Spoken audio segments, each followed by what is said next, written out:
Coming up on KCCI 8 News Close Up, 5 Republicans in one very crowded primary. Who's standing out so far? We sit down with each candidate to hear the issues they're fighting for, their strengths and obstacles, and how they plan to win Iowa's race for governor. You're watching KCCI 8 News Close Up.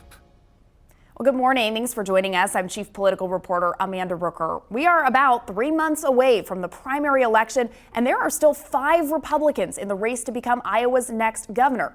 This morning, we're digging into how each is campaigning right now, the issues they're focused on, and how they're setting themselves apart from this crowded field. Whoever wins the June primary race will likely take on Democrat Rob Sand, who's also running for the state's top job.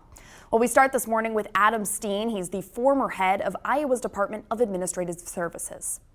Glad to meet you. How are you? In a crowded race for the state's top job, campaigning can start in small-town diners over cups of coffee at corner tables, county by county. Steve, thank you, buddy. Appreciate it. Republican Adam Steen says retail politics can still cut through. Let's get a picture, guys. It's been more than 6 months since Steen launched his campaign for Iowa governor. I don't like being away from my family, but I'm doing this for a reason. With a background in business and 5 years leading the Department of Administrative Services, Steen started with government experience, but without widespread name recognition. We started from scratch. We started literally from zero, and to where we're at today is absolutely incredible. Steen's stop in Oskaloosa was one of 3 last Saturday as he crisscrosses the state. I will not back down in the face of adversity, and I will fight for my family the same way I will fight for your families every single day. Ending his stump speech with a pitch. You know that every dollar that you are putting into this campaign from this moment forward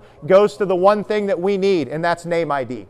So we need donations, we need relationships. Steen's latest campaign finance reports show he raised roughly $500,000 and had about $336,000 left in his war chest. He says that spending has gone towards setting up a campaign operation and that new funding goes towards spreading his message. When people leave events like this, what message do you want them to take away? Yeah, I want them to know that I'm going to fight for them on a regular basis. I want them to know that I'm going to preserve and protect the culture of Iowa. Again, I've got a strong faith background. I've got a strong business background, and I spent 5 years operating the state of Iowa in the Reynolds administration. I can run this state on day one. At each stop, Steen fields questions. Voters at this Smoky Row coffee shop pressed him on tax policy, water quality, and cancer. We have a radon issue. We have a drinking issue, a smoking issue. We have anxiety issues. We have stress issues. I learn all this stuff because I bring people to the table who are actually embedded in these industries so I can learn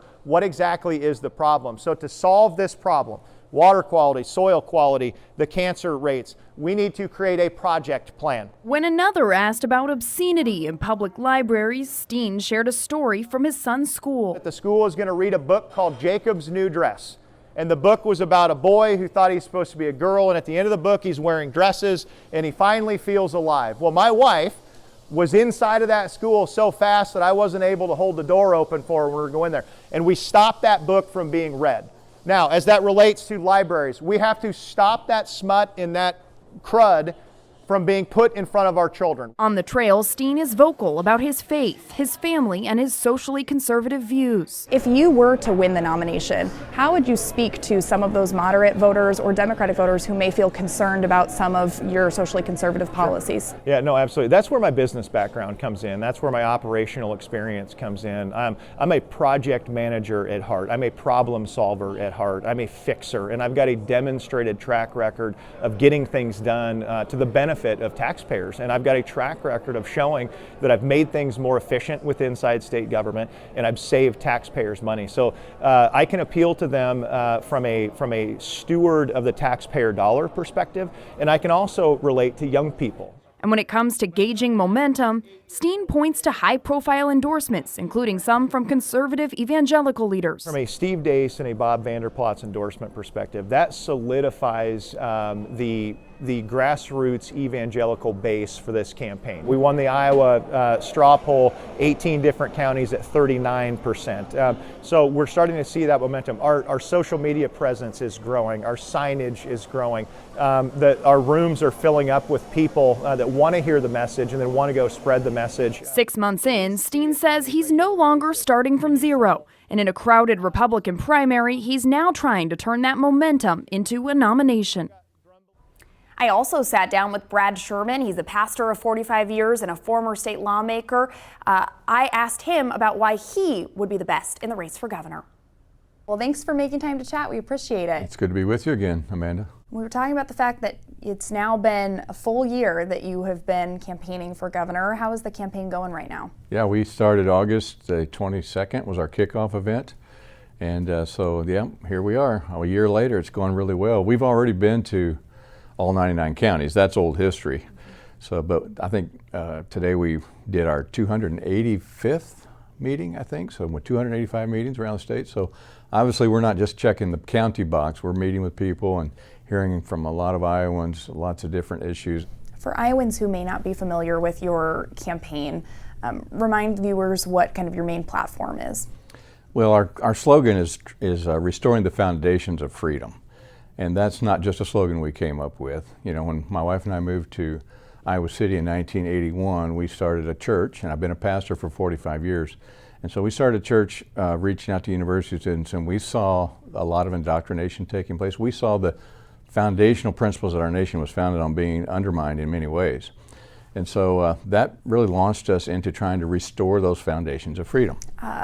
What is your campaign focused on right now in terms of, you know, you've done the 99 county tour, you mentioned you're still meeting with, but you know, what's kind of the focus for you at the moment?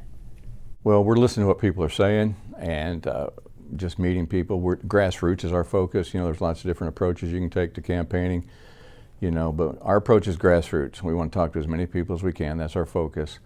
And so listening to what's going on. Of course, the big issues we're hearing are property taxes and eminent domain abuse. Those are two of the biggest issues around the state. That's very important. And then, of course, education is a big one on a lot of people's minds as well. And another big one is family farms. You know, they're disappearing. And so rebuilding the rural Iowa is an important thing. Cancer, high cancer rates, another very big issue. People are very concerned about that. I know there's still a lot of time to develop solutions and policy on some of those issues, but are there any plans or solutions that you're passionate about when it comes to property taxes, cancer, or keeping family farms? I think one of the biggest ones I'm talking about when it comes to property taxes is transparency. You know, the taxing entities in our state are not audited very often, and we need a new system where all the different entities are on a software system that communicates with one another. That's the candidate for auditor has been talking about that. I think it's a very, very good idea. And so if we had transparency, people could go online and click and see where money's being spent, who's spending it, who's approving it. And if we did that, I think the people would take care of business. They would know who to vote for and who not to vote for. I'd like to see at least seniors protected from property tax for their primary residence. Now there would have to be some rules for that to make that work, but those are some of the things on property tax. And when it comes to cancer rates, I think the first thing we have to do is get some independent studies that are done by organizations who have no conflict of interest when it comes to the outcome. And then once we get that figured out, we can just stop doing whatever's causing it. A little bit back to kind of the state of the race right now. For some other primary races, we see fields starting to consolidate a little bit. Not this one. There are still 5 Republicans in the race. When you look at some of your competitors who may have higher name ID or more money in their fundraising accounts, you know, how do you combat against that? Where do you see your path forward in this race? Oh, well, I think the grassroots thing is important. I mean, nobody's been to 99 counties yet. We have, and nobody's even come close to 285 meetings. I think that's the important thing, and that overcomes a lot of the whole money issue as well. But you know, we've raised some money. We're not as much as others, but like I said, we're out there. Well, thank you so much for making time. We really appreciate it. You bet, Amanda. Thanks. And we'll hear from more candidates after the break. Stay with us.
Welcome back to Close Up. We're hearing from all 5 Republicans running to be the next governor of Iowa. That includes businessman, farmer, and political outsider Zach Lane.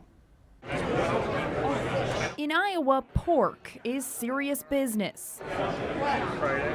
And so is politics. I hope dinner's okay. Great. Hey, sir, I'm Zach Lane. Barbecue joints like Jethro's have long doubled as Republican campaign stops, where candidates shake hands, fill plates, and make their pitch. I have a true and deep love for the state of Iowa, for the people of Iowa. But Republican Zach Lane says his campaign for governor isn't the usual recipe. He's never held public office. He's largely funding his own run. And I want to see the big issues that are facing our state addressed and solved and not swept under the rug and not pushed aside by special interests and lobbyists that are buying off too many of our politicians. And he says his message is one you don't often hear from Republican candidates. It's about keeping our kids in the state of Iowa. It's about saving our family farms. It's about making our education #1 in the nation again. And it's about stopping the cancer crisis. And for most of those issues, I'm the only candidate talking about them. We sat down with Lane at the state capitol, where he said those issues drove him to run for the top job in the Golden Dome. This seat hasn't been open in 20 years. The time for the fight is right now. The 6th-generation Iowan grew up in Sioux City. Since then, he's bought and restored his family farm and built businesses he says help fund his campaign without relying on outside money.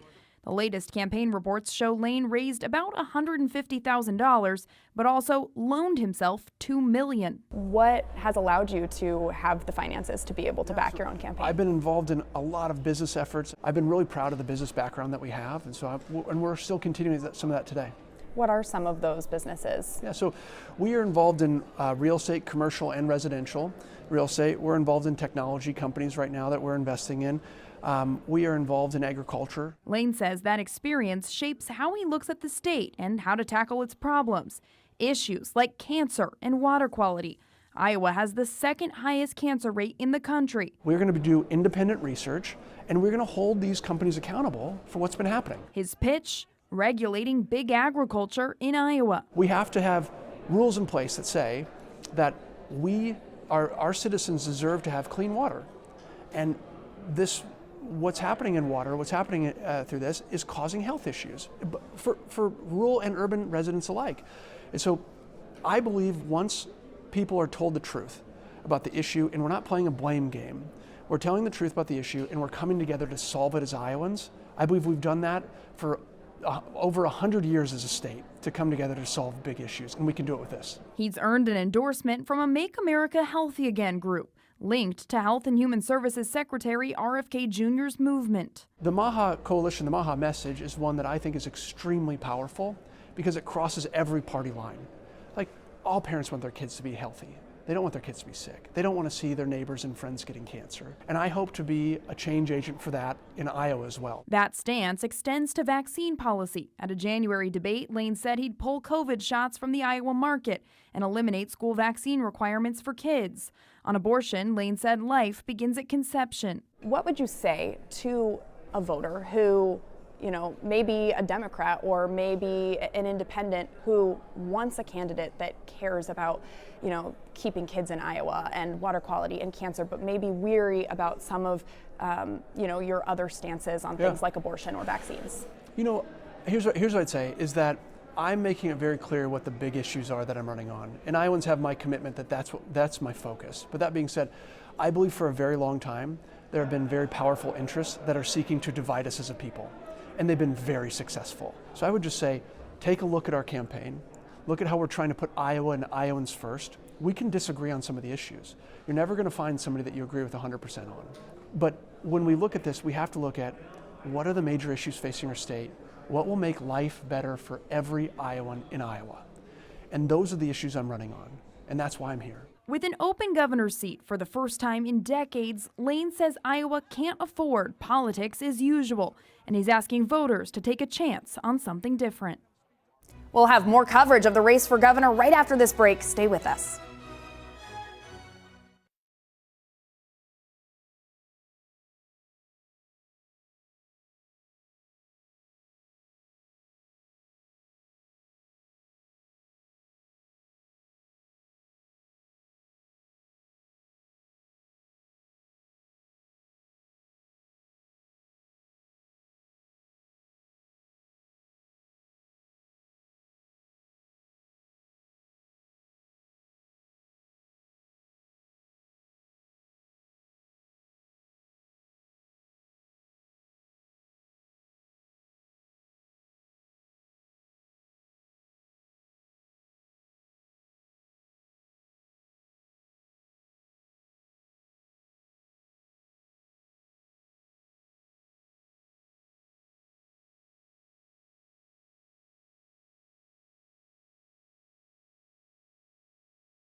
Welcome back to Close Up. We continue our coverage of the Republican primary race for governor with a look at Congressman Randy Feenstra's campaign. Now, he started as the perceived frontrunner with a lot of name recognition, but he's also faced some recent pushback from some conservative voters. You guys are, I think, just on the cusp of where the future is going. Inside a Norwalk smoothie shop, Randy Feenstra is on the move. Past the drive-through window to the distribution center. We're around here every once in a while, we have some stuff. It's a stop on his statewide tour for governor. Feenstra's meeting with business owners, hearing new ideas, and making a pitch of his own. Those are the 4 points that take this state to new heights, and that's what I want to do. It's a message he's been carrying from stop to stop, one he echoed when we caught up with him one-on-one. Making sure that we are the most business and ag-friendly state in the country, to make sure that we have that world-class education, to make sure that we keep our kids right here, and to make sure that we also have quality, accessible health care. And it starts with lowering property taxes. Sitting with local leaders, he narrowed the focus to Norwalk. To become your next governor, I want to work with you and say, all right, how do we continue to grow? How do we make sure Norwalk is the place where our kids stay? On education, some called for less politics and more partnership. Others raised concerns about workforce shortages. Feenstra says he's working on both and that both are key to keeping young people in Iowa. If we want to be the best economically in the nation, then we have to be the front runners when it comes to education and what we're doing for getting skilled kids. Because you know what's happening, when they don't have a job, they're going across the border. They're going somewhere else. He says events like these are his focus right now, talking directly with Iowans. We've got, I think, 15 stops this week. You know, it's just getting out there and earning every single vote. And as the next governor of Iowa, I will make sure that we grow this great state where everybody has great wages, where things are affordable, like health care and gas and food. I mean, this is so important that we lower the cost of goods. The 4th District Congressman entered the race for governor as the best-known Republican in the field, with 6 years in Congress and a sizable fundraising advantage. In 2025, Feenstra raised $4.3 million from nearly 2,000 individual donors, finishing the year with $3.2 million in cash on hand, more than any other Republican candidate. But that early edge has also come with scrutiny. Some Republicans have criticized Feenstra for skipping public forums and debates that other candidates attended.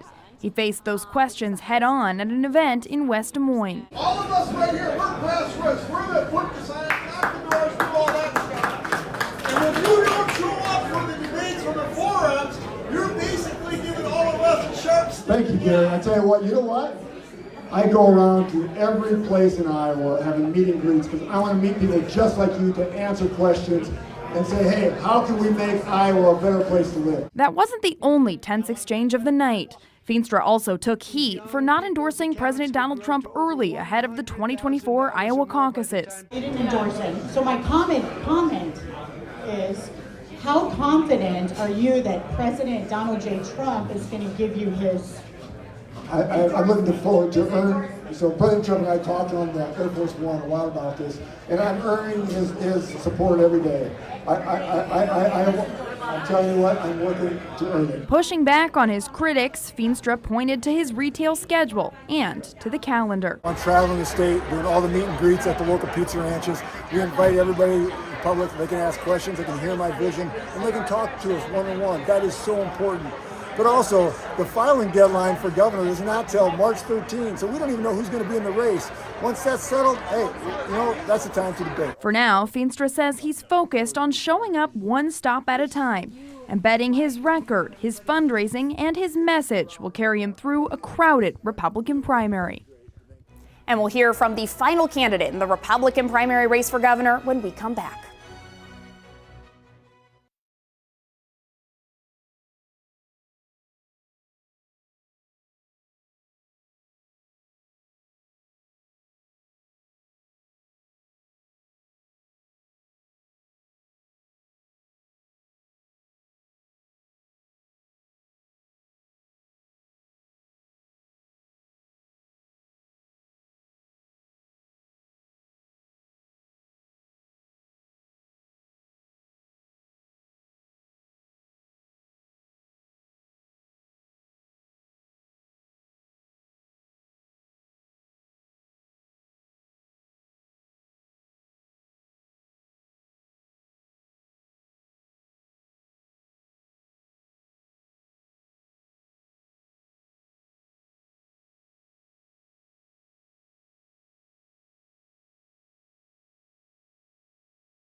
Welcome back. We're hearing from the final Republican running for governor, Central Iowa State Representative Eddie Andrews.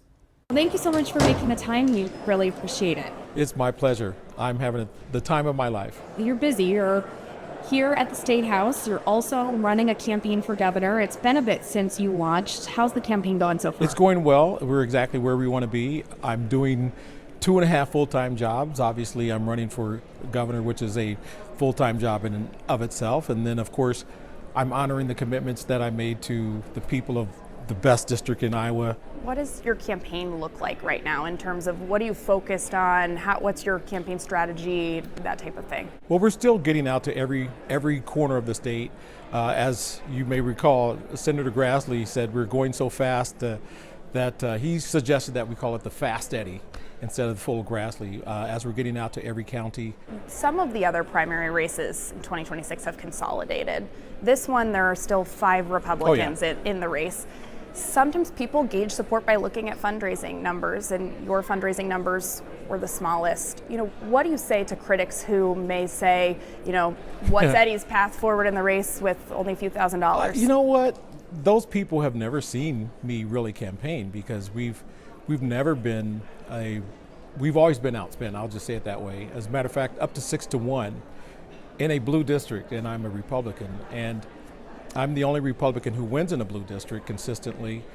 And so what I say to them is, check my record. We've always been an unconventional campaign. I've never entered a race and when we were the favorite by all the experts. And so we won every time. And so I just say, stay tuned. When you are in rooms meeting Iowans, what message do you want them to take away? How do you kind of give your elevator pitch to them on why you're the best candidate for governor? If you look at my bona fides, my excellent record here at the state government, I led on the Parents' Rights Bill. That was my bill.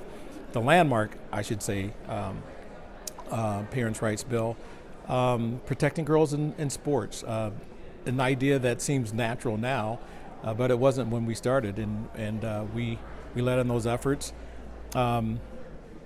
Health, medical freedom, those ideas seemed radical 5 years ago, but I think now people see that it is okay to question and ask questions and dig into their own research on their own health. And I've led on all of those kinds of issues, but more importantly, besides getting Iowa education back to #1, addressing our cancer rate, property rights. Obviously not so much here in the metro, but in certain parts of Iowa, that is the #1 issue, and I was the first guy on that, leading that effort.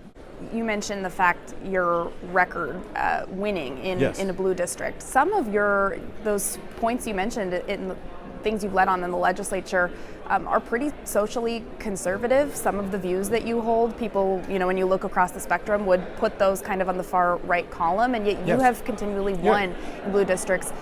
What do you think it is that makes you compelling to people across the aisle? Authenticity, listening. I think people know that I'm not doing anything for me. Even though we have a lot of fun, we take selfies, but ultimately it's about helping other people. All right. Well, Eddie, thanks so much for making time. We appreciate it. Thank you very much, and God bless you. And thank you for joining us this morning for KCCI 8 News Close Up. We'll see you back here next Sunday. Have a great day.